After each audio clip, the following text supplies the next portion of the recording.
Vijana ndio wengi, lakini mara nyingi sauti zao hazisikiki. Kote barani Afrika wanakabiliwa na kupanda kwa gharama za maisha, ukosefu wa ajira na nafasi inayozidi kupungua ya kusikika. Kwa hiyo, nini hutokea siasa za jadi zinapowapuuza? Kizazi kipya kinatafuta njia mpya za kujieleza.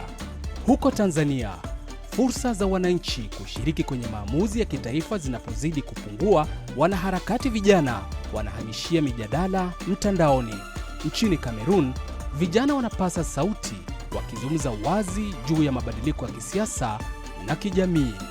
Zambia, vijana wa huko hawasubiri tena kuitwa, wanasimama kugombea nafasi na kupinga mifumo ya uongozi wa zamani.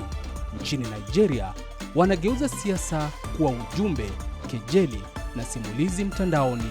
Na nchini Angola, wanachanganya midundo, sauti na mijadala kama sehemu ya harakati zao ya kusukuma mabadiliko.